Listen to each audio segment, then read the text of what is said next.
we had this former NFL player on, Derek Wolf, and he was mentioned something that hadn't occurred to me before about it.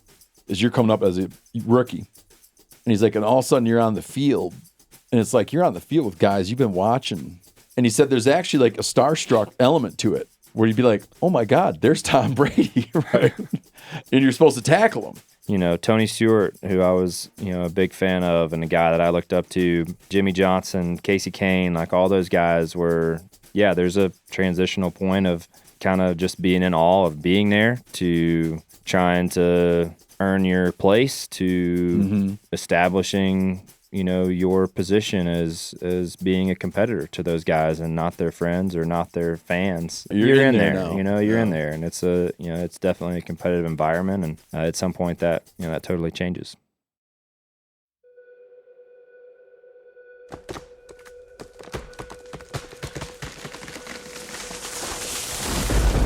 This is the MeatEater podcast coming at you shirtless, severely bug-bitten, and in my case, underwearless. We hunt the MeatEater podcast. You can't predict anything. The MeatEater podcast is brought to you by First Light. Whether you're checking trail cams, hanging deer stands, or scouting for elk, First Light has performance apparel to support every hunter in every environment. Check it out at firstlight.com. FIRSTLITE.com. Steve had a little incident today. No, He did. Yeah, with Chase in the Wasn't- passenger Oh, seat. man. Really? He Okay, got- wait. That- you know Turn what, on bro? the Should machine. The machine's been on. If we want to make it, we should get going anyway. It's Steve had a little 4:15. driving incident today. It's not my fault. Just a little one. I always point out at that place, I tell my kids, someone's going to die here. Well, you about did Yeah. from road rage No, from the I other about guy. did. We all about did. You know what? I Chase noticed he Elliott, got can into you another critique his altercation. driving? Listen, it wasn't. I'll be honest. Your compadres here made it seem a lot worse than I was expecting. I mean, I saw like 80 on the speedometer. They were saying like 65 max was all we were going to get out of you today. That's not what I said. If you, I'll let that be known. if you go, I won't name names. I'm just saying. if you're in Livingston, Montana, and you're trying to get westbound on I-90 at the main Livingston thing, Mm-hmm. there's an entrance there that is like the engineer that designed it should be shot or run over out on that. It is the worst highway. Yeah, it's not ideal. It's questionable. No, and I always tell my kids, like, someone's going to get killed at this entrance. You, like, there's no, like, you're just there. You're just on the highway.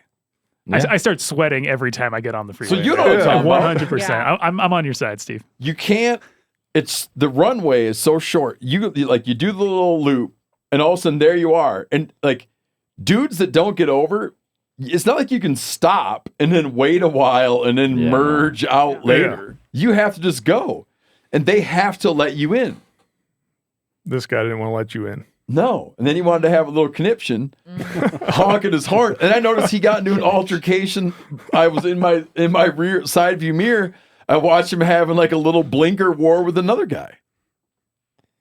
He was having a bad day. So dangerous. Just one of those guys, I think he's one of those guys. I think that I'm entering the highway. Let me in. Yeah.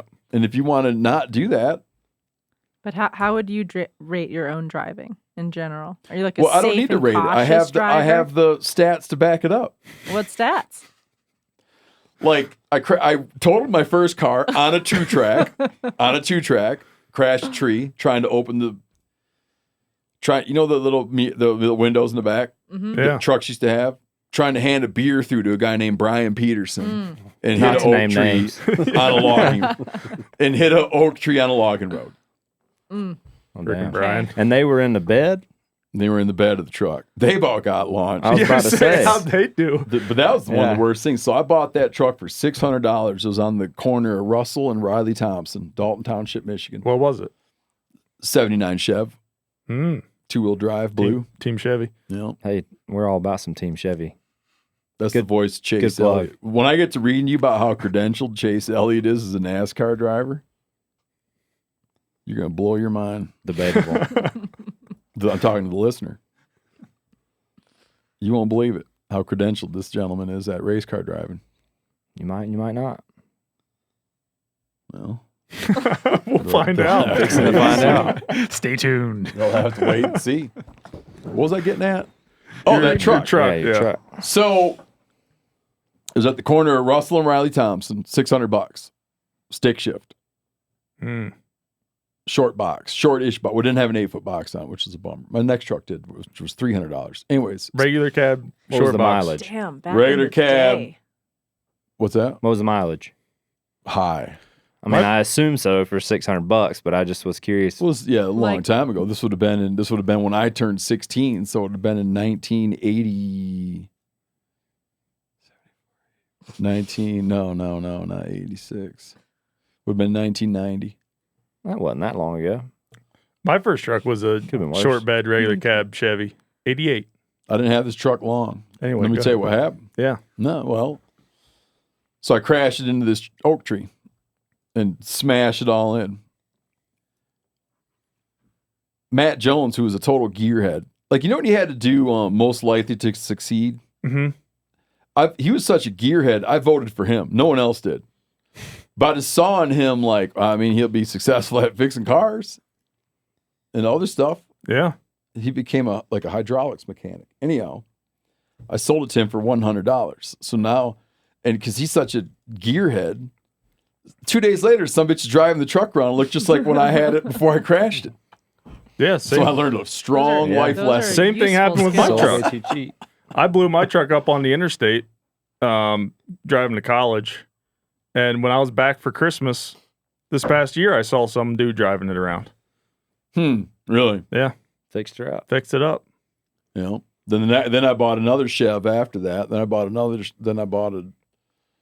Chev after that. There you go. Team Chevy. Yeah. And as There's a reason you keep going back. As you matured, your level of driving improved beyond. Oh, crashing point into being, trees. so I've That was the whole point. of never it. never had a trouble with the cops ever. Oh, that's good.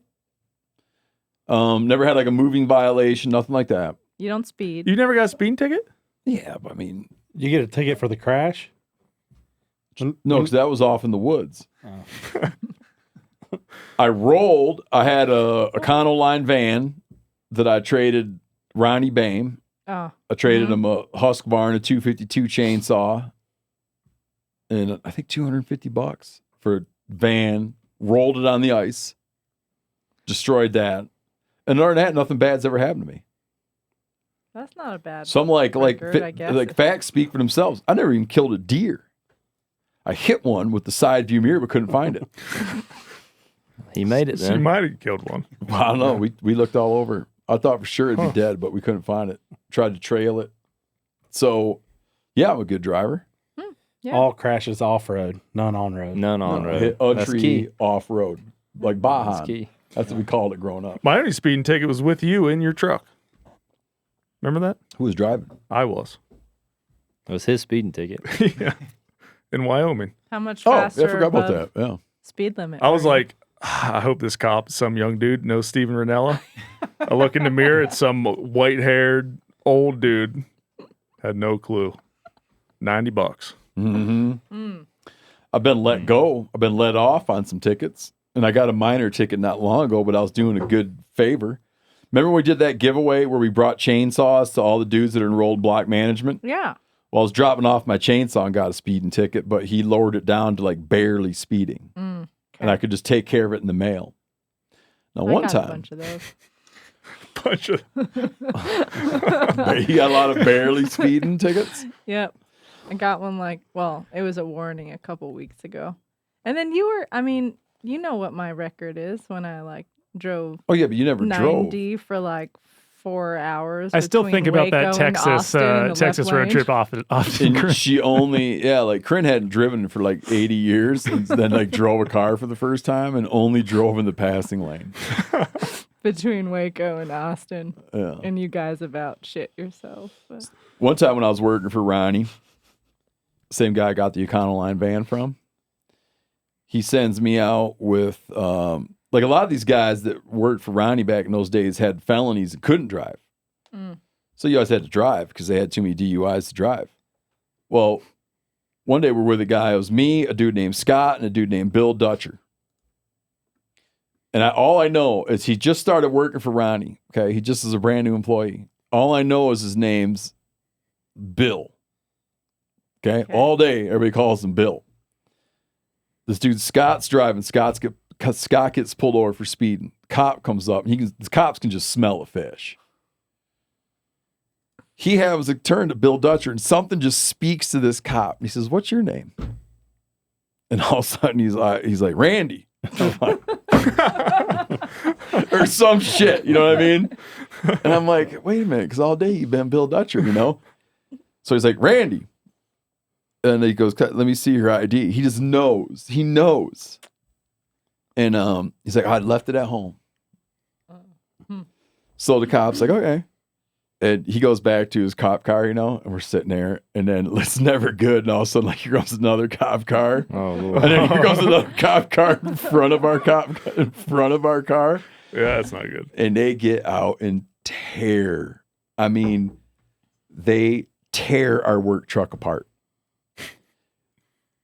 My toolbox, they went through my toolbox. I had a bottle of ibuprofen in my toolbox. They went through the bottle of ibuprofen. Thorough. Find Bill what was Dutcher's this guy? driver. Find Bill Dutcher's driver's license, Well, what did he do? which he didn't have. Yeah. What was up with this dude? Why was he so famous? They hauled him away. And you never heard anything else about it. I don't remember what his problem was. He had a warrant. I don't know. He was just like he was he had a short-lived tenure. Evidently. That was his day. You got any good speeding tickets, Chase? I honestly don't. Are you lead foot off the track or just? No. He doesn't drive a hot rod car around. I don't. No. That surprised me. No. Somebody's phone's ringing. Yeah, that's mine, dude. This is always That's pretty normal. Oh, that's normal. No. all day long, man. Sam Bates, we were just with her. Noted. She knows we're recording this show. Just doesn't care. Sam. No, last ticket. I mean, I'll be honest. I've gotten a couple warnings. I've gotten off on a couple tickets for sure. Do you tell him, well, I'm a race car driver? No, that's the worst thing you can do. Oh, because I think he'd be like, well, you certainly know what you're doing, Psych young officer. man. No, Believe would- me, I know what I'm doing. Exactly. No, but unless it's Exactly. like, gosh, I just can't break the habit. You know, like I don't think that okay. flies. No, I think that immediately comes off as you're a smart ass Yeah, and you're okay. either going to jail or instead of taking your ticket down, we're gonna take it or up. take it up. Yeah. We're gonna So escalate. that does not work. But yeah, no, it's been a bit. And I'm a slow driver on the roads. I really, Really? am. Yeah. I'm Except leaving the racetrack. The racetrack, when you leave, it's a race to the airport. Oh, can you introduce yourself, please? Yeah, I'm Jordan. I work with Chase. Okay. Travel on the weekends to some races. So he's a madman when leaving the racetrack. that's not totally So when you leave, you accurate. just want to get out of there in a hurry. Well, 5 minutes can go a long way. And y'all think I'm crazy about this, but it really can. So like, you know, the races gets over and people are leaving and, you know, obviously you want to try to beat the traffic. So like if you mess around there for 5 minutes, it could be the difference in an hour. Oh. Yeah. See what I mean? Makes sense. So 5 minutes can be the difference in, you know, an hour plus. So yeah. I'm in a slight rush. Ready for all your credentials? Sure. Whenever you Elliott, are. Chase Elliott won the 2014 NASCAR Nationwide Series Championship, becoming the first rookie and the youngest driver to win a National Series Championship in NASCAR history. You were driving race cars before you had a driver's license. I was. Did it feel weird to go get a driver's license? No, I don't think it felt weird. It probably felt weird racing without racing older, like guys that were older than me, and me not having a driver's license. You know, that was kind of a strange like few years, I would say. Was it observed commonly that you didn't Yeah. have a driver's license? Yeah, for sure. It was definitely a hot topic. But there were other kids out there that were under 16 that raced too. So I wouldn't say it was uncommon, but it was definitely talked about. Yeah. Chase Elliott won the 2025 season opening exhibition race at Bowman Gray. Mark, This is for 2025. 2024, 2025 stats, Yeah. it says. oh, Well, okay. I just said the year. He did. He got the Oh, year he right. did. Yeah, okay. Never Yeah. mind. Sorry. I thought you left the year out. Marking his close enough. first Clash win. What the hell does that mean, a Clash win? It's just a exhibition race that NASCAR holds every year. The Clash has always been around the sport for as long as I can remember. Kind of like the All-Star race over the summer, the Clash starts the season, and that's just kind of what it's always been. It used to always be in Daytona for a long time. They would have the Clash the week before the Daytona 500, and now it's transitioned to some other places, but it's just the name of the race. Because that's always been a weird thing about racing is you guys have your Super Bowl at the beginning. At the beginning, I feel the same way about it. Yeah. It's kind of weird, huh? It's like you start out with the Super Bowl, the one that everybody knows. And then and what then- happens after that? Yeah. Yeah, I find the same problem with it for sure. I wish there was a better way to have it positioned in a different spot, selfishly, because it is such a big event and it's such a great event. If you've never been to the Daytona 500, I highly recommend you at least go see it once. It's worth seeing. But it is I always find it, the most awkward part about it for me is answering questions about, this is the Super Bowl of racing. Oh, so I just did an annoying thing. Yes, but that's okay. It's very normal. Well, I did it And I from an understand. innocent place, And that's most of the time it is. And it's just an awkward thing to talk about and explain because it is such a big deal, but it is totally at the beginning of our season, and it is not you're not crowning a season champion at that point, which is what the Super Bowl does, which is what the World Series does, or whatever. So it's just a little different vibe. I guess probably more similar to, say, like the Masters or like the U.S. Open. You have some like marquee events in the middle of the season that aren't necessarily crowning your season-long champion, but you still become a Daytona 500 champion if you win, just like you would become, a Master champion or whatever. So I think it's probably more similar to that, but That makes sense. rather than chasing the final, final top victory. yeah, just different. Just different. Elliott is the only NASCAR Cup Series driver this season to finish all 9 races in the top 20. I'm going to do 2. Yeah, that's not a great stat. That's not? Top 20? That's not doing a whole bunch. But, I mean, it's good to finish them. No. for It's sure. not that you're in the top 20. You finished all 9 I know. races. I heard you, but you want to be like, man, you finished all of them in the top 10. Or like, I can scratch that one out. yeah. Phil can go back and get rid of it. I mean, look, no, it's good. I mean, it's good because you're going to have races that you, Well, you're not going to like this one. oh, great. He is currently 5th in the Cup Series point standings with 2 top 5 finishes and 5 top 10s this season. Yep. We like that better than the other Sounds one. good to me. Yeah. I think that's a little better than the other one, but not by much. Chase Elliott has 3 total wins on drafting style tracks, 2 at Talladega and 1 at Atlanta Motor Speedway. Like that one? Accurate. Wins are good. Okay. Chase Elliott rounded out the 2024 season with 1 win, Texas Motor Speedway, 11 top 5s, and 19 top 10 finishes. That's a lot of racing. Yeah, there's 38 or 36 points races in a year. So, yeah, a lot of to put that in like a better understanding, I guess. Yeah, that is a lot. Go ahead. Are all speedways drafting style tracks or? What's your definition of a speedway? You're the one that used the word earlier. Yeah. Yeah, I would say Like Talladega. I consider speedways like Daytona and Talladega. Okay. Atlanta is kind of an outlier because Atlanta's not really a speedway. It's a mile and a half, where Daytona and Talladega are, over 2 miles. So it's just they reconfigured the track and changed the rules a little bit to make it a drafting style track, but I wouldn't. It is now a speedway, but it's a much smaller speedway than the others. A speedway means you get going real speedy because it's It long. can. You have longer Yeah. runs. Yep. That's a good way to put it.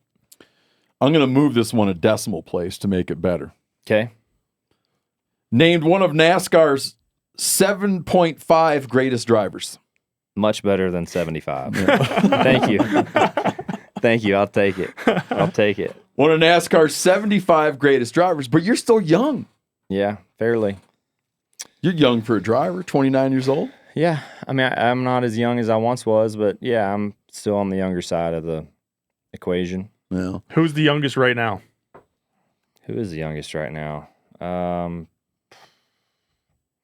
Who am I missing? There's some rookies this year. Hocevar, don't know how old he is, but he's got to be pretty young. Yeah, he would have to be pretty young. How old are you, Seth? 33. Oh. Seth's going to give you some life advice. Great.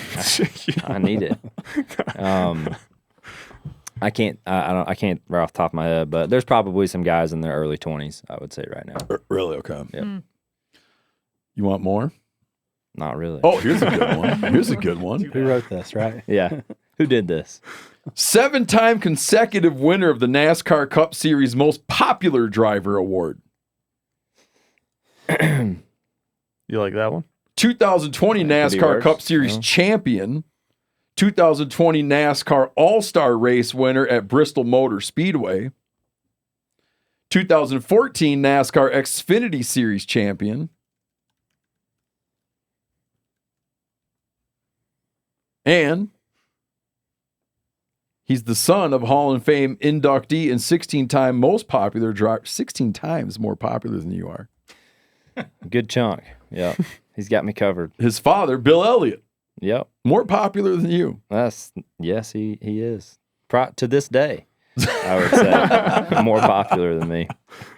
Is he a good dad, though? Yeah, he's been a good dad. Well, all right. So you don't have any complaints about him? No, I can't complain much. Okay, Amazon Prime Video is sponsoring Chase. That's cool. You get free videos? You know, I haven't talked to them about that, but I would totally love to get a free Prime subscription. If Because you're currently getting it's still sponsored by drafts. Amazon Prime, Really? and then It's you still drafts. It That's still drafts funny. off the credit card. Sure does. Yeah, you should talk to them We about need that. to I've had get stuff that one like to that turn off. happen, you know, like I've had Yeah. stuff, but I would think But- that it would, but- you do all that and then you go to get a video and they ding you $2.99. Yeah, but also, you know, I'm proud. I'm a proud supporter of our own product. So you know what? It's okay. Yeah. No, it's a great service. My wife worked for many years for Amazon. Did you? Yeah. He has a few races coming up, but the big one is the Coca-Cola 600, which will live stream on Amazon Prime on May 25th. Really? Sure will. Is that that's Yep, the first? that's the first one. Yep, the first one on Prime this year. So. Is that going to be a pay to play on Prime, or is it going to be just open? Well, you have to have a Prime subscription. Yeah, but I mean, if it's not like a added. No, it'd be like Thursday Night Football. Okay. You know, for what the NFL has done the last 2 seasons, I think. Yeah, I think it's been 2. So yeah, same thing. Corinne, You could have scratched this one. no, because I'm not going to talk about I'm not going to talk. Corinne pulls together. People send us all kinds of stuff, and Corinne takes her picks of what she thinks she's going to put into this. We have a document. If you ever looked at, we're looking at a laptop. Well, y'all are all looking at laptops, and I'm not. No, so- you don't get to, and we like people to feel left out. Okay, well, that's good. Well, I do. This one Succeed. dinged into my feed actually. Oh, so she found Yeah, it on her I own. thought it was funny, And she liked it. Corinne likes this one from Peep. She likes this hit from People magazine. It's under the Royals column. Oh wow. She likes it Oh, so this- much that's she perfect. included This it in the talking points here, and then tried to back out of it. So if you want to get into Corinne's head, here's something that Corinne sees, and she's like, Yeah. it's this. Princess Charlotte. I didn't know that was that kid's name. Yeah, I mean, I didn't really either. Princess Charlotte's 10th birthday photo had a surprising royal first, thanks to Kate Middleton. I'm a little lost over here. Okay. Somebody's going to have to help Where him did you, So- what part did you get lost on the document? So On the, how you're going to bring this back to the the, conversation. the mainly. only reason Oh, no, why this has it's in nothing to do there. with. Oh, Yeah, no, we totally left. So here, no, Okay. let me Totally switch I should- gears. Here's how it works. Because I was So- worried too. I No, was we- like, man, where is this going? I And should have then told you. Here's how it works. We went to Princess Charlotte. We nice open work. we open a show up 9 out of 10 times. You open a show up and you'll introduce the guest. Okay. And you don't really want them to say that much. You just want them to kind of sit there and then you introduce them. Then we do like interesting things from the news, corrections, listener feedback. I got you. And then we do the guest interview. Perfect. But because it's on video, right? So if you didn't introduce the person, people are wondering who's that person sitting there. Wow. And I don't think people like the part of the show where we do the news. Right. I think they want to hear from the guests primarily. So you want to you let them know there is a guest so they don't all stop listening.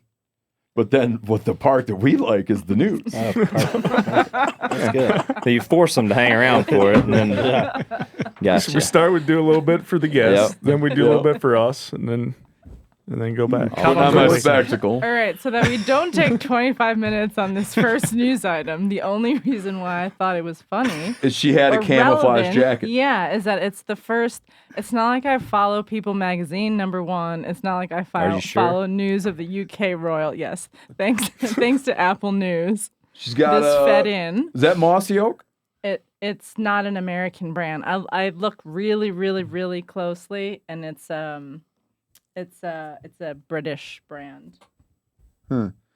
They really bury the lead Yeah, the news because is the that, headline doesn't have it. The Right. next line doesn't have it. And then because they know they don't really have much. The writer. They don't have much. I thought it was going to be a little bit more about how she was outdoors, clearly somewhere in the elements, wearing her camo, or that maybe it was going to be like she was on a hunting trip with the family. It wasn't that. It was that her mom is an amateur photographer and took this portrait with her iPhone. But And she's got a camo jacket. yes, and she's got a camo jacket. Moving on. That tickles Corinne. This is going to be one of the social clips, by the way. I'm just letting you know. That tickles Corinne. I always tell my kids that as Americans, they have an obligation to dislike that royal family. You know, because we had to fight a big war against those guys. Yep. Um, But this young girl is celebrating the outdoors. That's something new. is she? Like them for yeah. Or is it camo that camo's jacket. just a little trendy right now? Oh, You think I mean, it could having be, but the simple act of having on a camo jacket is celebrating the outdoors? no, but it looks like she's somewhere outdoors adventuring somehow. Look who's celebrating the outdoors over here. Yeah, I've got the camo over here. He was outdoors No today. outdoor background here, though, so I don't know if I count. A while back, I made up a saying that I talked about so much that people asked me to stop talking about it. I made up a saying, a fresh set of eyes will always find more beans. And it's a gardening saying. This guy's wife, he wrote in to say his brilliant wife came up with an old time saying of her own. All leaves and no branches. I kind of like it. I don't like it. I'm not going to use that. Are you going to explain? Meaning an argument looks great or seemingly great, but there's no structure or support to the argument. Yeah. Makes I sense. like that. I'm not going to use it. And I bet you don't use it. I'll probably Chase, are you forget gonna about use it that? in an hour. I'm not going to use it Can mainly you because use I'll it in forget a about it in an post-race hour. interview? That's a good challenge. I mean, it's a good challenge for sure. In a post-race interview, you can say, like, you know what I always say? All leaves and no branches. All leaves, no branches. I'd have to really think about that one, but Try to yeah, fit it nah, in. I don't think that one's coming back. A guy was hunting on Kodiak Island this past season, and he got a banded. He shot a black scoter with a band on it. It's a type of duck. The band was severely worn. I've heard that those bands, when you see a band, my kid's buddy at high school killed a goldeneye, a banded goldeneye. You know what we're talking about, a band? I don't. So know. one of the ways they really kind of uncovered the mysteries of migratory waterfowl is many decades ago. They started, I don't know what year, but they started this program where they'll catch fledgling birds, they'll catch ducks, and they can also catch adults using trap nets and stuff, and they'll fit them with a metal band, with a number, with a phone number and a number. And it says, like, if found or if recovered or whatever, call blank number. Because picture you got a duck in Canada in the summertime and you put a band on it. It's hard to believe now, but they didn't know how they went, where they went, and how they went. You didn't know. Like where, who went where. And so they would write down where it was when they put the band on it. And then all these bands start flooding in from hunters getting the ducks. And they were able to put together this very detailed map of like, ducks that are here, go there. Ducks that are here, go there, which was not well understood prior to that. But when a band gets to be a certain age, it starts to wear. And Mark Pierce was telling me that, I can't remember which one it is. Oh, that diver ducks, for whatever reason, diver ducks bands get worn down faster than puddle duck bands. Or the opposite. I wonder if that has anything to do with like the rocks along the coast or something. Mm-hmm. Or it could have been the opposite. I can't remember. How long does a duck live? Well, you're going to hear one right now. Oh, here we go. Check this out. This is extraordinary, though. Well, we killed a crane one time. We killed a sandhill crane in the panhandle of Texas that everybody claimed, once they realized they had a band, like everybody claimed to have gotten that one. And it had been banded as an adult 17 years earlier in Fairbanks, outside of Fairbanks, Alaska. So he kills this guy, kills a scoter. He couldn't even read the band. The band was so worn. But he sends it into the USGS bird band lab, and they acid etched the band. And they could find the number. Turns out this bird is the new longevity record for a black scoter. That son of a bitch been wearing that old enough to drink beer. A 21-year-old wild duck. Oh my gosh. Jeez. Old enough to drink beer. So what would average be? 2. Really? Yeah. I don't know. That'd be an easy thing to find out, but no. I mean, like a lot of guys, you kill a banded duck, and you know what you find out? They banded it earlier that year. Yeah. 21 years old. Dang, that's Wow. The previous record was 14. Jeez. You know how many decoys and that bird's been shot at? Yeah, 100%. for sure. in 21 years. You Maybe would even certainly shot. think so. But Could've survived. They don't ban a lot of those. Oh, here's something interesting. This is illegal, but interesting. You like illegal, according to your driving.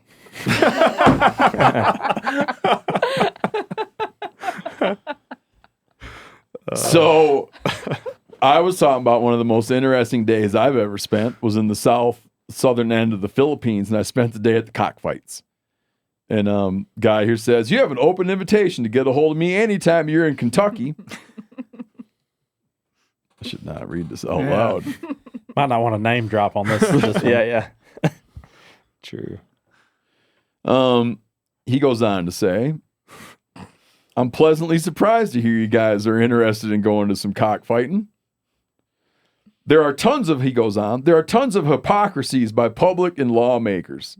They're trying to make it a felony in the state of Kentucky. It's already a felony elsewhere. Is it legal to pile chickens in their own shit on top of each other their whole life and then drag them out and cut their heads off and throw them in a sinkhole? Yep. But you can't cockfight. He says game chickens are taken care of better than most people's dogs. So I guess those who run in these circles take really good care of those birds. The Hmong. Not sure about this one. Until the end. I learned that through my Hmong friends that there's the older Hmong cockfighting was very popular with the older Hmong, but they don't use a blade. Was I explaining this? Yeah, they attach blades to the legs of these birds. Like fake spurs. Yeah. Well, in the Philippines, they put like a scythe on them. I mean, they put there's a guy, there's like a regulation dude. You know, like in boxing, there's like the kind of, you wrap the hands and everything, and they check it. Like everything's got to be checked to make sure you don't have like lead inserts or something in your mitts, right? There's a dude, and like every guy brings his rooster in, and you lash the blades on him over his spurs, this big stainless blade. And then there's a guy that like checks to make sure everything's legit. And when these roosters, it's over. Like they jump up and do their initial cha-cha fight. And one of them is not alive anymore because they got blades. But what they're explaining about the Hmong is you don't put blades on them. So it's not. Yeah, so they're more. You kind of judge it. Yeah, you kind of judge it. And what will happen is one rooster will, the minute he backs down, he loses. Ah. It's much more kinder, gentler cockfighting. Cockfight. Yes. Yeah. More humane, you know? Well, it is. Like, you take, like, here's the deal. They're not incentivizing the roosters to fight. The roosters want to fight. I could see you saying you can't put a blade on him. That makes, like, I could picture that. But if let's say you raise chickens and you go in the house and then accidentally two of your roosters get in a fight, are you a felon? I was actually just going to ask that. What if Of course not. roosters all Of course not. mingle and No, but if I Aren't bring a bunch of separated. people over and we throw some money down, Then you are. then you are. Then you're in trouble. That's what one guy that wrote in explained to me about it. Is he says what's the bad part about it is the betting. The bad part is the betting on what chicken's gonna win. That's all. I want to clarify to people. I haven't been to a cockfight. I've never been to a cockfight in America. I'm not like Joe Cockfight. When I was living in Pennsylvania, we had 29 chickens, and a bear one night broke in the chicken coop, killed 28. Wow. And the only one that was left was a big old rooster, had like 3-inch spurs, and I felt that he would have been a good candidate for a cockfight. oh yeah, Only a good Roost- candidate, though, right? Yeah. rooster. Then I versus actually, I was checking traps one day, and I had one of his spurs in my trap. Almost caught him, but just got his spur. Are you ready for the part now? I don't know. Am I? First off, we went fishing today. We did. Yeah. Well, we went. Yeah, skunked. What'd we you think went about fishing. that? We didn't get any. We didn't do any catching, but What'd we you did. think about that whole experience, though? I thought it was awesome. I really did. You liked it? I mean, minus the not catching anything. Yeah. You know, but that's part of it. But It's a hard time of year yeah, with all the spring runoff. but it was, and we talked about it some on the way up there. But just being out there. I mean, just you guys have such a pure place to live and film and do, and I mean, just the hike up and back was worth the trip. No, You you know, had a good in time. my opinion, yeah. Yeah. It is beautiful. It's frustrating to not catch them.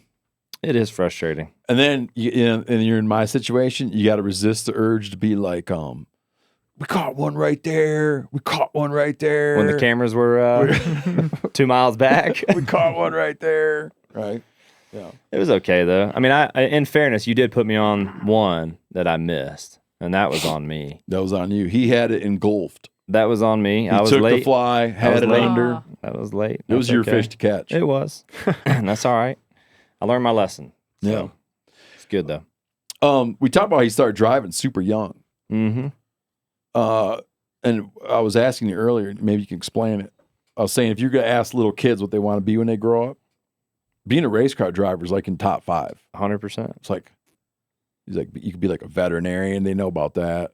Astronauts, they know about being a race car driver. I know, which is kind of odd, but true. Yeah. You're totally right about that. But at a point, it looked realistic. Yep. Yeah, I mean, honestly, and I don't know how much of that you want me to re-go over or talk about. Yeah, but act like it never happened. Yeah, for me, I mean, I truthfully never wanted to do anything else. I mean, it was always my dream, and I grew up around it. My dad raced, you know, so much like your kids are living the outdoors and getting to do things that a lot of kids might not be able to do across the country. Racing was that way for me. I got to see it from a completely different vantage point. And, you know, for me, my dad he was a part of the show on a weekly basis. And it was just the most incredible crazy thing to witness and watch as a 5, 6, 7-year-old when you're just kind of getting old enough to start understanding or partially start to understand what's going on. And it was amazing. And so, of course, I wanted to try. I wanted to do that, and give it a shot. And, so we started racing go-karts and then started taking the necessary steps in the process of trying to make a path out of it. And, off we went. And fortunately, had enough right opportunities and success at the right time, and all the stars kind of aligned to, at least make a career out of it this far. Were you drawn to it because like the way kids are kind of focused on their dads? Because at a point that has to go away, right? Like when you're little, you know about your dad and you see what he does. You're like, well, I want to do that because I like my dad. But at a point, not that you stop liking your dad, but your inputs become more complicated than that, right? Yeah, totally fair question and true, because I think there comes a point in time where you at some point have to have some natural interest, and you have to have your own obsession with it, right? Or it's just never gonna work.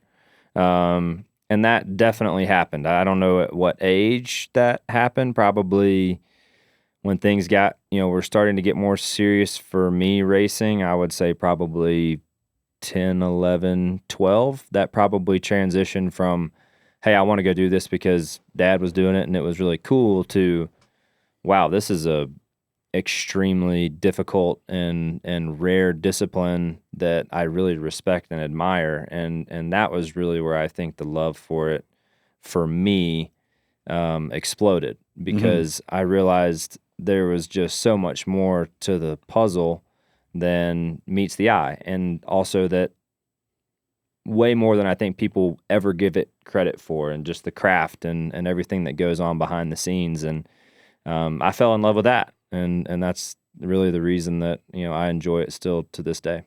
When I look at it, like when we were talking today and you're talking about, like you said, like use the word, the craft of it, right? And the processing information very quickly, learning how to try to slow things that seem very fast, short distances that are covered very quickly, to slow it down and understand it, like how you'd understand a long drive. Yep. All that. As like a person not from that world, when I look at it, I think that the number one thing going on is that I think these people are very comfortable with death. And I'm like, that must be what makes a good racer. Yeah, and it's not. It's where you have to be like, no, I don't mind. Yeah, I don't mind being right, going 200 miles an hour, 6 inches off this dude's bumper or whatever. Like that's like to me, like the defining feature is you're comfortable with that. I think there is definitely a level of acceptance to the risk for all of us. And there are certainly tracks that carry higher risk than other tracks as it pertains to crashes and injury and just the amount of things that can go wrong. But, to your point, you're going pretty fast on a weekly basis at most places that we go, and things can happen anywhere. I definitely think there's a level of acceptance with that. But I would say I could speak for probably all of us in the sense that we don't get there. It's like I explained to you coming over here. If you're driving 80 through downtown Bozeman, you're going to think you're hauling ass. If you're driving 80 on the highway, everyone else is doing 80, so it's not that big of a deal. That way. So it's very much the same for us. I can say there's really no thrill anymore about going 200. It's not. I would have a heart attack and die right away. But you wouldn't. After, you might the first time, but in a month your surroundings will become very much more normal to you. And that's totally what happens. So then it's like, so the thrill factor of it goes away after time. And then you start focusing in on more of like the small little fine details of how can I push the car a little further? It becomes so much more competition based than it does that it's way more centered around that than it is like, oh wow, just holding on for dear life, going 200 miles an hour, and this is cool and crazy, and wow, look at us. It's not. That's just not the mindset. It's so much more competition related, and the details that can make someone great versus someone that's good are the most minuscule things that you could ever. I can't even hardly sit here and describe them to you, because a lot of it's just tiny little feel things in the car that you're feeling with your butt or with your hands or what you're seeing with your eyes, and that kind of comes back to the processing things. As quick as things are happening, the slower you can process that stuff, I think the better it makes a driver. You had said something to me that I thought about a bunch since you told me this morning. I was talking about what is the entry point for kids coming in, and you talked about like go-kart racing, dirt track racing.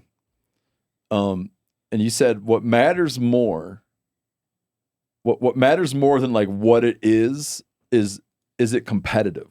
Yeah, true.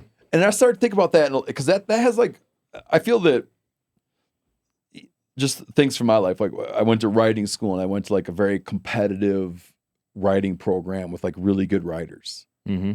And you like, there's such like a sink or swim kind of thing about it, And then even like guys that become like really good, versatile hunters, like people you could bring anywhere, like bring them anywhere and they're going to figure stuff out.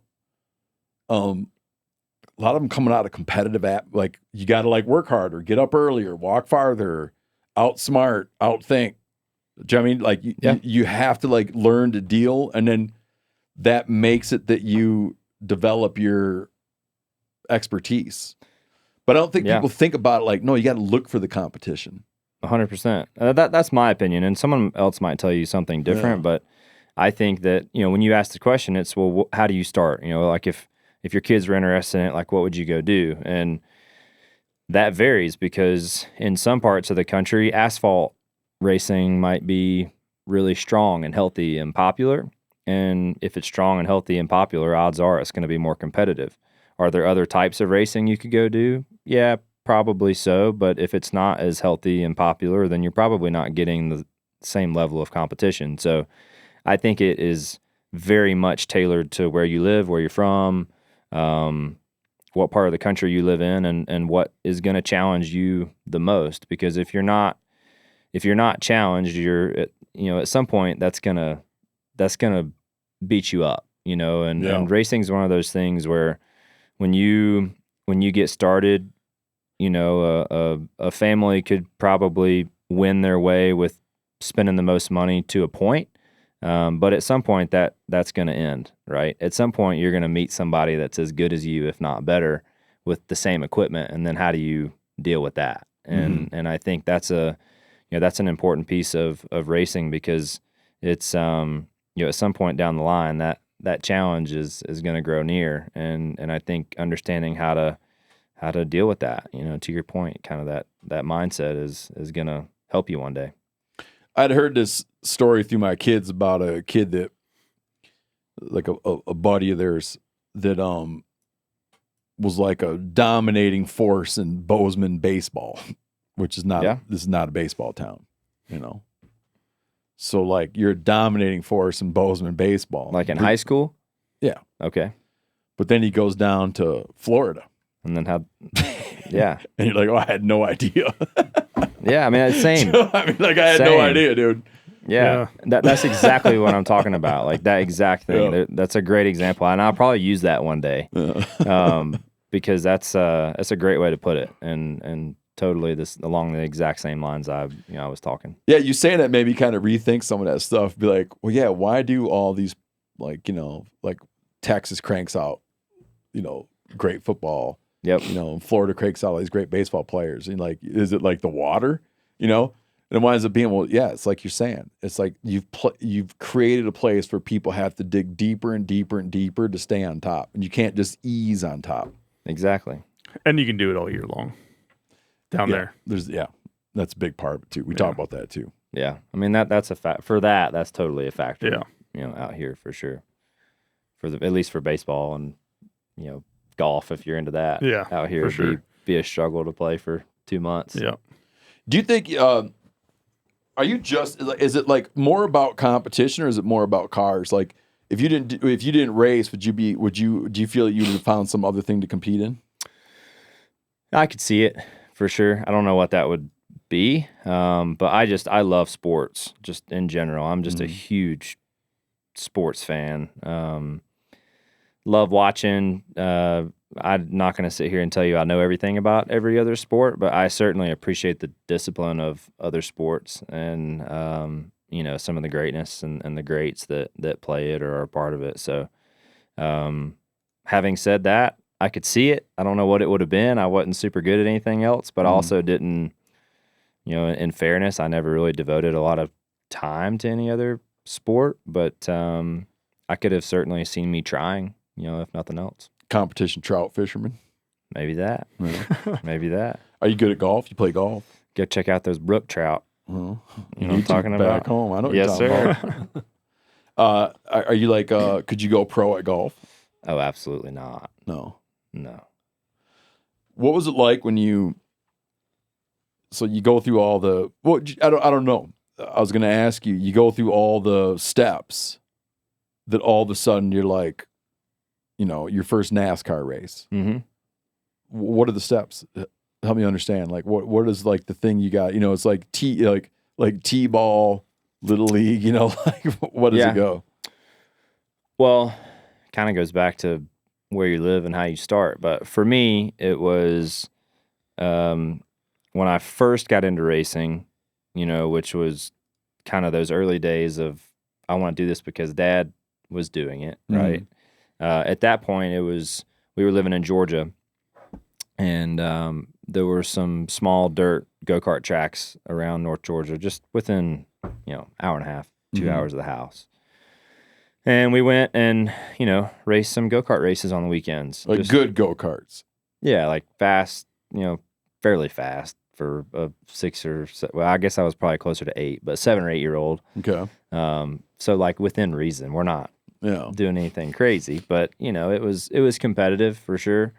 And also really popular at that time in that area, which was a good thing, kind of going back to our previous point. And so yeah, from the go-karts, at that time, Dad was just quitting racing full time. So we moved out to Colorado and we were out there for 2 or 3 years, and I wanted to race. And really the only thing out there to race was, go-karts, but asphalt and road courses. Mm-hmm.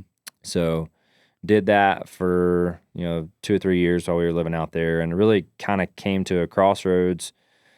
I guess I was kind of the reason why we moved back, because I, at that point, thought I wanted to keep racing and trying to race, and there really just wasn't anything else to race out west, or at least out in that area that was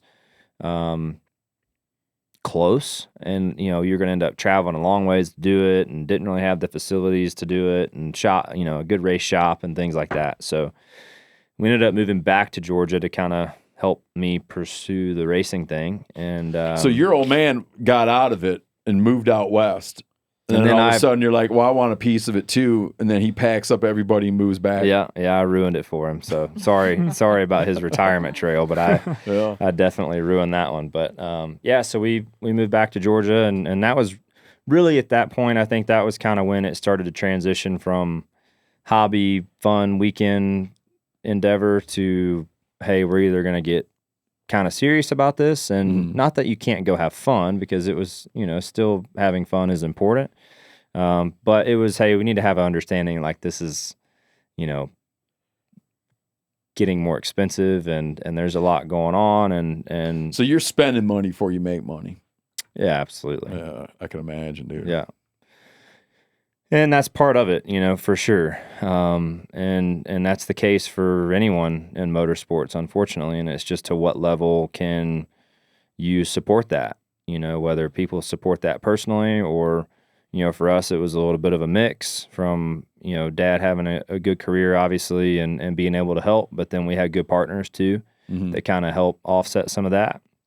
But even for us, there was a point, and my Dad was really clear on this to me at a young age. He's like, hey, we can keep doing this like we're doing it, but it's not forever.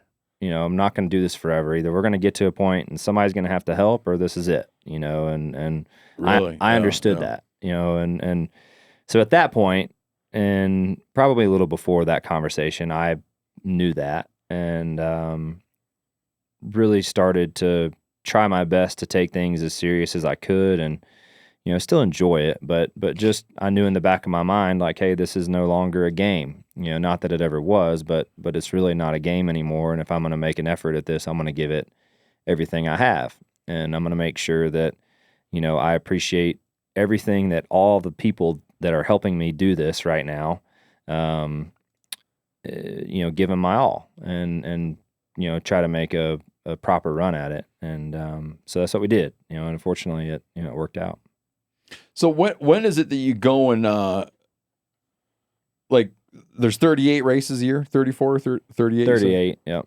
Okay, what was the first time you are in in NASCAR? Yeah, NASCAR. So my first Cup race was in 2016. Okay. No, I'm sorry. My first Cup race was in 15. And I ran like 5 that year. So NASCAR had a thing. I was racing nationwide, like you talked about on the thing. That changed to what's now called the Xfinity Series. It's like the basically college level, Okay. College football to NFL, I guess would be the best way to put it.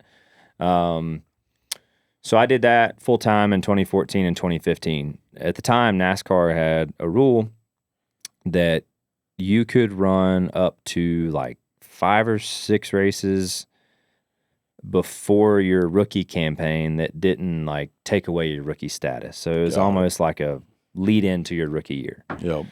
So in Like a mentor program, which I needed, and probably still need today, but nonetheless, we went in and at that time it had been announced that Jeff Gordon was retiring, and I was going in that car the next year.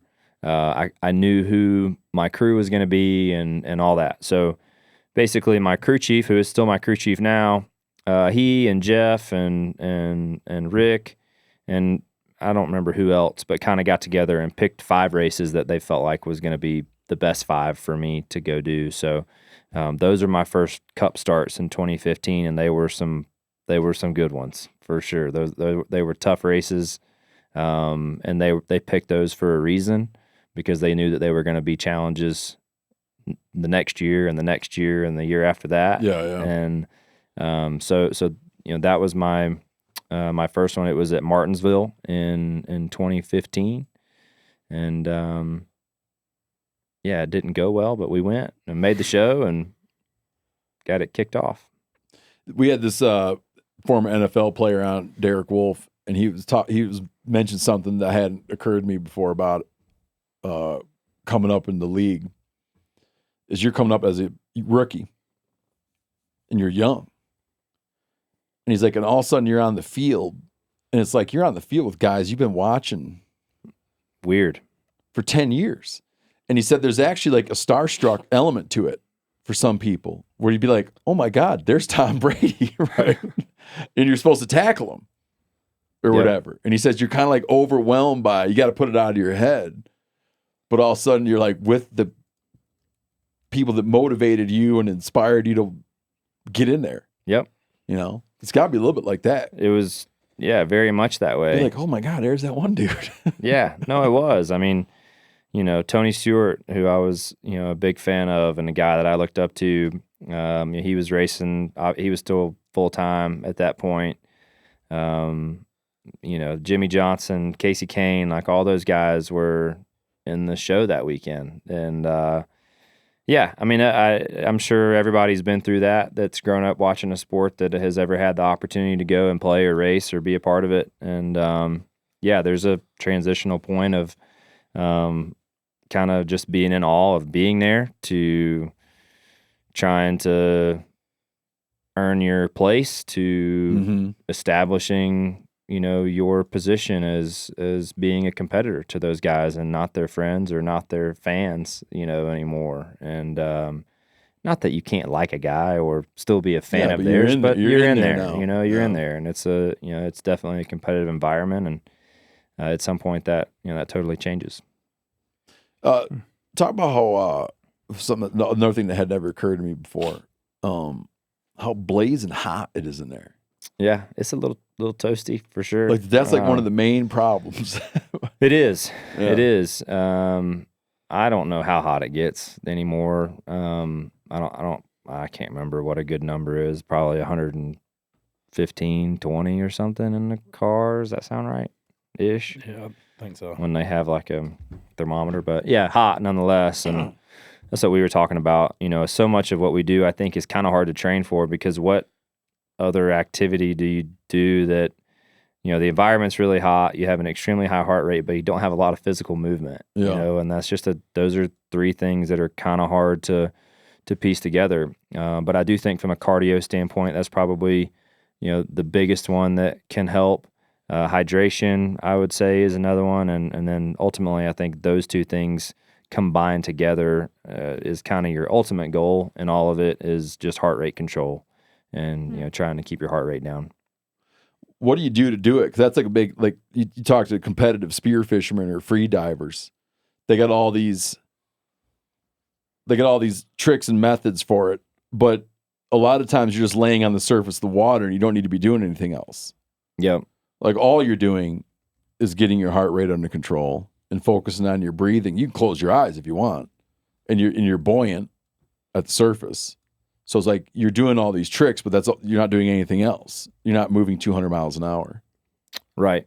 Yeah. So like do you actually keep your heart rate under control, meaning through methodology, or does it just mean that you just hope your heart rate stays normal? I think it's probably more of a mental game than it is anything. And so much of, another thing that I think makes a guy good versus great is the ones who can be most comfortable in the uncomfortable parts of the racetrack or parts of a corner. There's always anywhere you go, any racetrack on any given weekend, there's going to be a part of a racetrack that is the most uncomfortable place. Like that is going to be a thing regardless of where you're at and what you're doing. And typically the guys that are least bothered by that are going to excel, the most. And, I think having your heart rate under control and being comfortable in whatever that environment or that challenge is that weekend is just setting yourself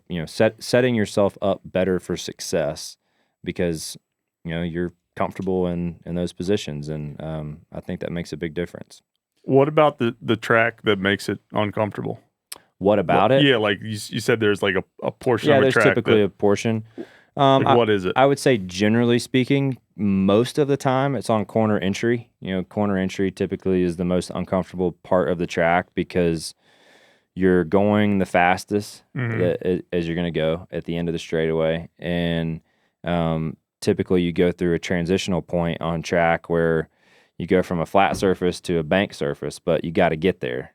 And you got to start your turn, somewhere and all that. So, you trying to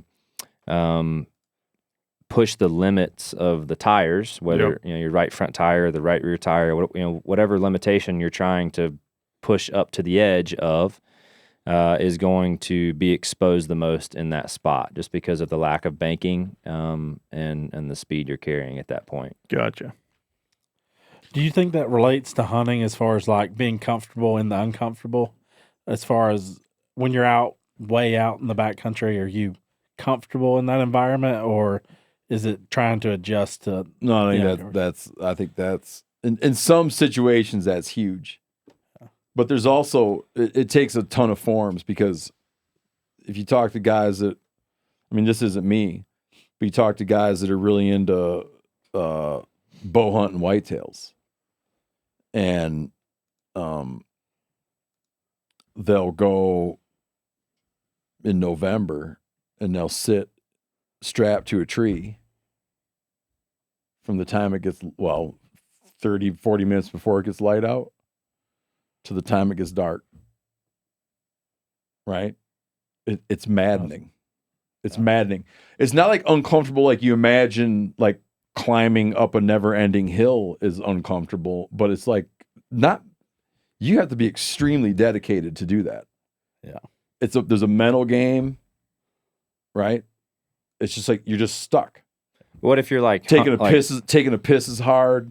It's hard to eat, and like it's not hard it's not like you're doing a bunch of bench presses, but it's hard like it just mentally. There's so many things like that where guys get into something and it just, or another one be people that are really like disciplined about duck hunting, and it sounds crazy, but it's like you're up at 3 a.m, and you're up at 3 a.m, and you're up at 3 a.m, and you're up at 3 a.m. Like anyone with any obsession pushes it to where it gets where it pushes it to where it's kind of like lunacy, and just like they push it to where it becomes just uncomfortable, and then there's all the other stuff like cold and all that. But yeah, people do things. We do this moose hunt, which is almost like mentally, physically, you're not doing anything but to sit in the same spot for 10 days. That'd be tough. That's hoping very tough. And see pretty much nothing. And some days you see you sit there, you go down, it's a 12-hour, 13-hour sit. And some days in 12, 13 hours, you don't see any four-legged animals. And you every 20, 30 minutes you call, make a moose noise. And you're like, yeah, man, on day 9, day 10, maybe. One's going to come out of that. One's going to come out of the woods. So I'd be like, is it really that hard to sit? But yeah, dude, it is. Yeah. It is. But I like along the same lines, like if you're tracking down a bear, I guess, is there any point, and maybe this is where you were going with it, but like whether it be concern of coming up on another animal, or if you're trying to intercept a path that an animal is going on, like a calmness or a sense of, I don't know, like any discomfort in doing that would be important of trying to mentally stay locked in through, or... I think that the guys that are really good. Well, there's one thing that relates more to my initial interpretation of like comfortable being uncomfortable is just putting one foot in front of the other. Like we walked a couple miles today, right? Like we'll picture that you walked 5 times further, 6 times further. Like there's a point at which like just one foot in front of the other, there's some things where that becomes very hard. And it really makes it that there's certain kinds of activities or certain kind of hunts that most people, and I mean it like most people, the vast majority of people, even the ones that like the vast majority of people that would want to, cannot physically do that. Right? Most people, like if you look at like going on a mountain goat hunt or going on a Dall sheep hunt or whatever, like most people and most of the people that would want to do that can't do that. It's just physically too demanding. Yeah. There is a thing with guys that are really good is just not being excitable. And there's like there's a huge safety element. Like I can't stand being around people that are excitable when something happens. Like there's water coming into the boat, right? Obviously there's water in the boat. Yeah, it's like I would prefer it to be, hey, there's water coming into the boat. Like let's figure it out. Do you know what I mean? Yeah. But like the flippy outy, like I hate when people people that are. That's one of the things I tell my kids all the time. Is I'm just like pounding them, like just don't be excitable. Just calm down, slow down. Think about it when something happens. Yeah. The other day I left a hand towel on the burner and it caught on fire. My daughter like freaked out for a second and I put it out. And then she said, she was bummed. She's like, I should just put it out. I'm like, yeah, it's cool. I'm glad you recognize that. You're going to start doing that at home to start testing them? Yeah. Like, you should have calmly put it out. But she picked up. Recognized it. And that's not specific to That's not even a specific to like hunting, fishing. No. It's specific to outdoor, and I'm sure there's other versions too, like military versions, fire stuff, whatever. But like you find it with, I was talking about mountaineers earlier, you know, like guys that get into the crazy stuff with mountains, rock climbers, whatever. Like they get they just get very unexcitable and very chill. And I think that if you do a lot of outdoor pursuits where you're in situations, like we spend a lot of time in big water and small boats, you know, and it's like it breeds, it breeds in you like just being calm, you know. Pilots have like a picture. If you had a panicky pilot, you know, Wouldn't like that. no, you listen to those, like the recordings, black box recordings, the guys that are going down, they're not screaming and, do you know what I mean? A lot of them to the very end are calmly talking about the problem. Trying to figure it out. Yeah. And it's like, that dude's going to die. And he knows it. Mm-hmm. But still, he's like, we're going to check this, we're checking that, shutting on this, trying that. You know, like, I don't know where you get that from. I think that I do know where you get it from. There's probably people that are born with it, and then there's people that develop it. And I mean, you're teaching your kids that yeah, currently. So I can't stand hanging out with excitable people that's nothing wrong with that. in any way. Like I hate it. Like that kind of like, oh my God. I'm like, just stop doing that. Chill. It's a bear. You know, be like, hey, there's a bear over here. There's a bear coming. Perfect. We're going to have to deal with him in a minute.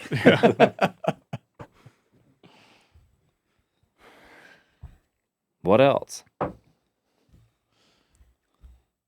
I heard a rumor that boy. these days, it's 90% the car, Oh man. Not this. 10% the driver. The driver's an afterthought. They're probably right. What do you think about that? They're Who probably told me right. that? They're probably right. I said it's majority car. Backing up now. Yeah. I don't think those They're probably percentages right. are right. I don't think that's exactly right. What's the difference between like Chevy, Ford, Toyota? Just the motor? Motor and the bodies are a little different. Are a little different. Yep. All very close now. For the simple reason that NASCAR creates the box of which you have to live in. Mm-hmm. And you know, so if there's a certain number of whatever it is that you have to get to, you might add up a little differently to get there, but you kind of end up in the same place. Yep. So like, for instance, maybe the best example I can give is like some engine, you know, so if it's Chevy versus a Ford, you know, a Chevy in the power curve, they might both make, you know, whatever the number is, 670 horsepower or whatever they have us restricted to now. But they might make their power curve or torque numbers might be different at 7,500 versus 8,900. So you see what I mean? You kind of end up in the same place, but you might have a little bit of a different makeup to get you there. Yeah. I was surprised that when you get in there, it's not like you have like a car. No. That is an extreme, very popular misconception. And Yeah, I picture you got NASCAR. like a car, you got like a mechanic that has a lot of secret tricks that no one else knows. not as much anymore. But no, you don't have one car. You have, I think there's like seven center sections are assigned to a car number a year.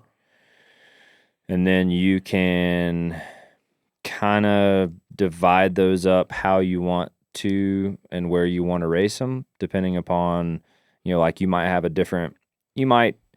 your body configured a little different for a speedway versus where, you know, that would be a place that you would want to just have as much drag off the car as you can get it, just to go as fast in a straight line as possible. Whereas if we go to, say, Kansas this weekend, and we want to have more downforce on our car because we want it to handle better.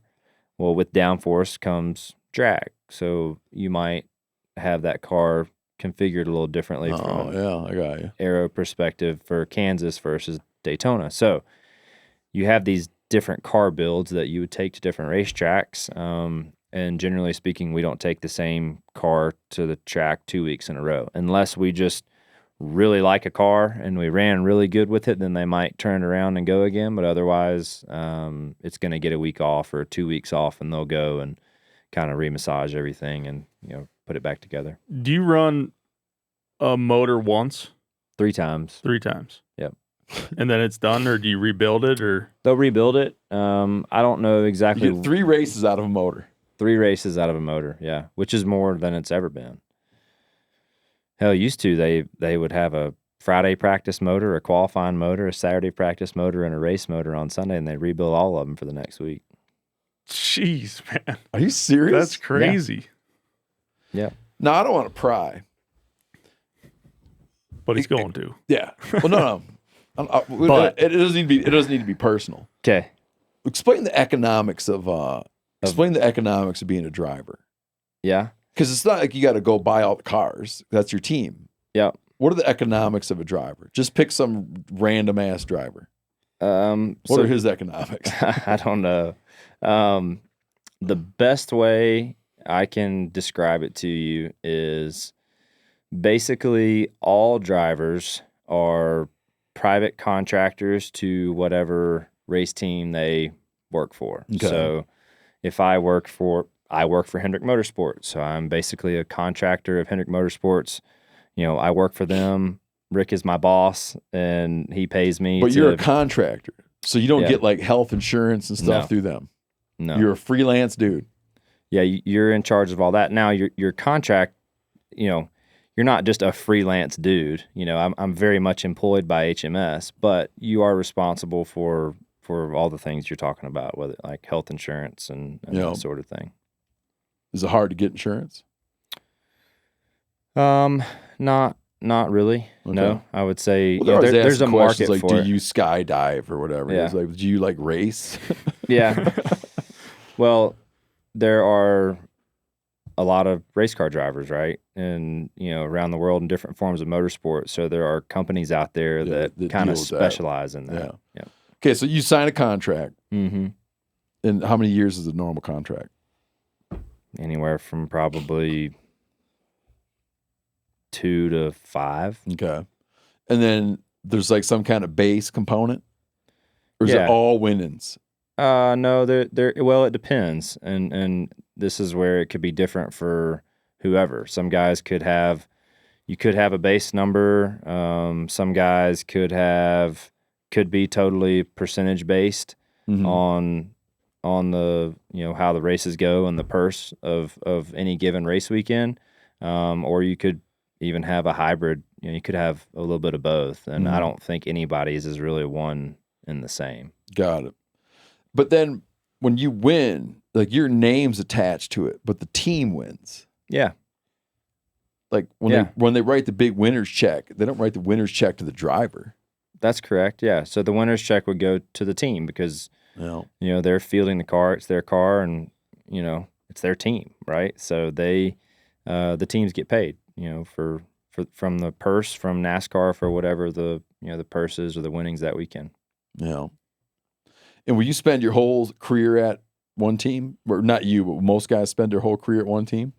I would say it's not super common to do that. I mean, I've seen a lot of people, jump around over the years, even guys that you wouldn't have expected to jump around and do something different. Me personally, I would love to spend my career with one team. I've been at it with them for 10 years now, so I hope I don't have to go anywhere else or do anything else for sure.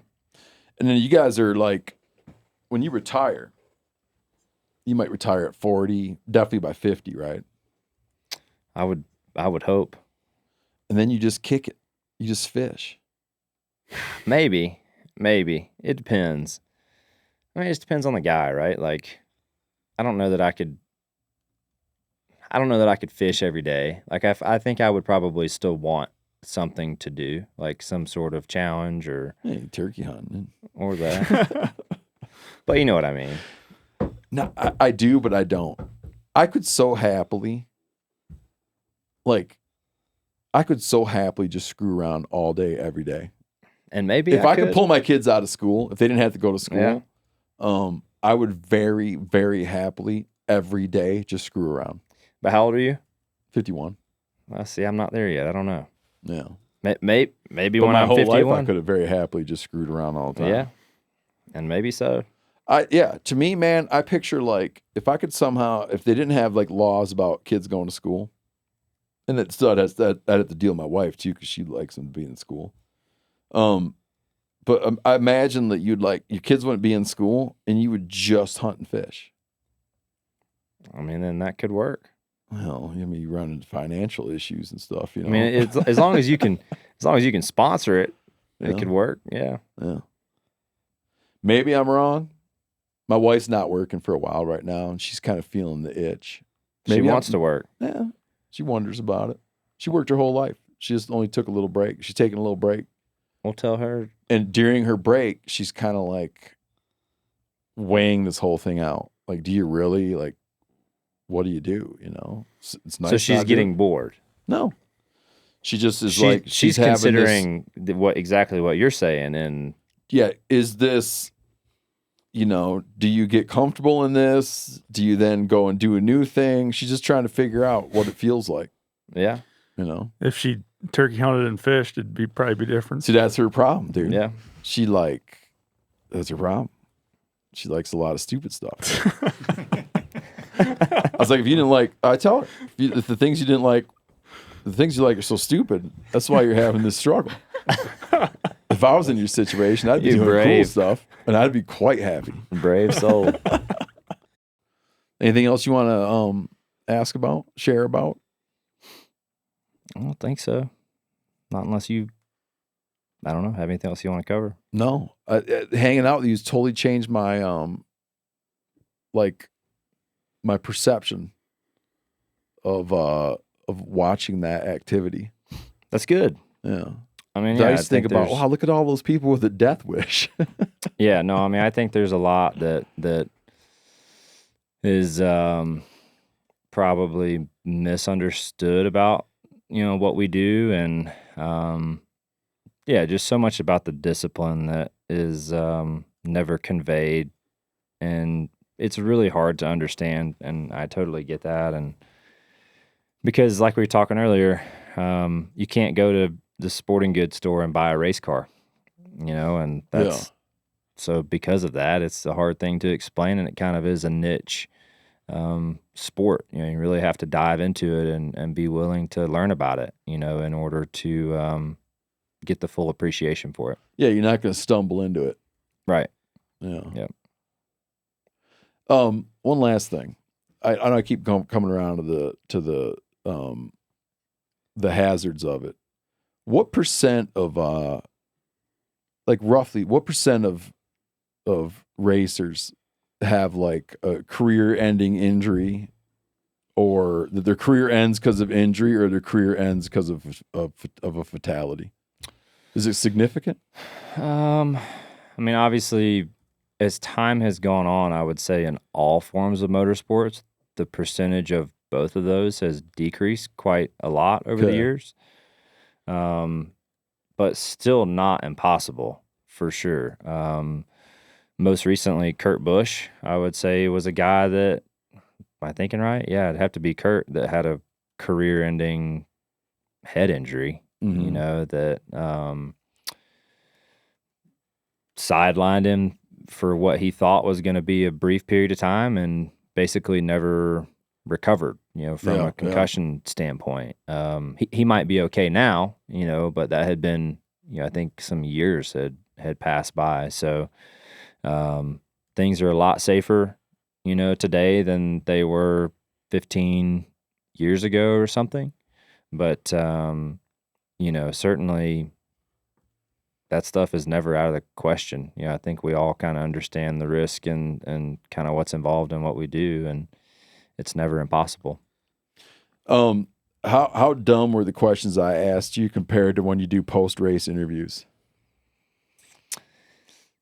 They weren't dumb. Okay. I didn't think your questions were dumb. But also too, like, you're learning about something you don't know anything about. Yeah. Whereas like post race interviews, you're being asked by people who literally watch it every weekend. So yeah, I've watched you do post race interviews, and I've watched you kind of keep it tight.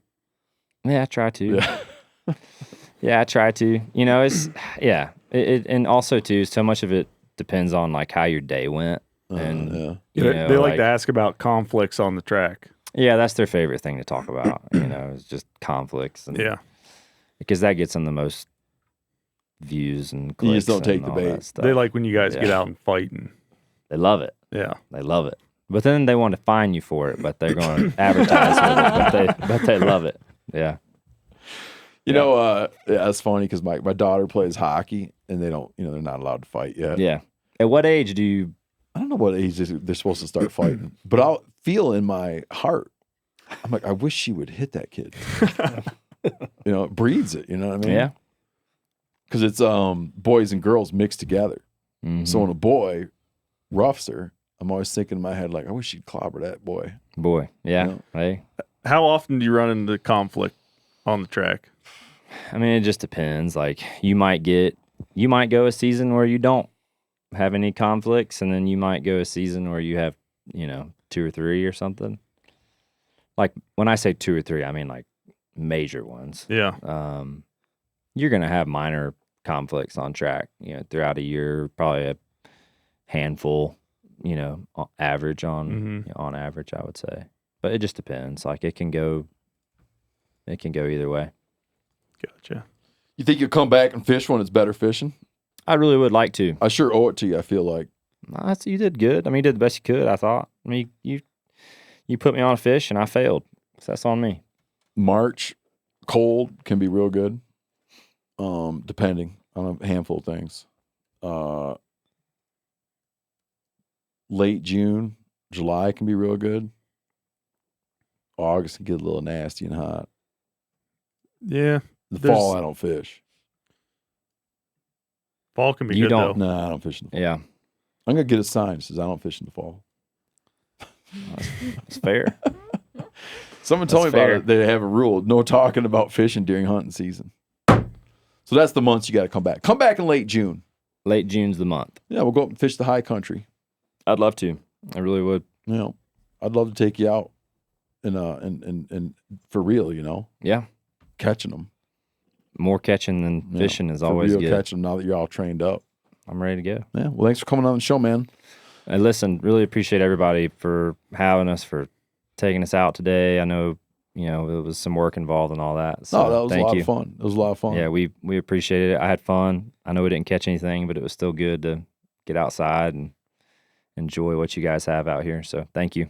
And then people I hang out with are going to forever, for the rest of their life, be annoyed when I talk about what really goes on with race car drivers. No, yeah, inside scoop. I don't want to know. I'm a subject matter expert. I mean, it's not like that. It's not like that. Here's what it's like. Listen, you can tell them whatever you want. You can make up any story you want and go with it. You have my full permission. Listen, I spent a lot of time. With those guys. I'll tell you what they're thinking.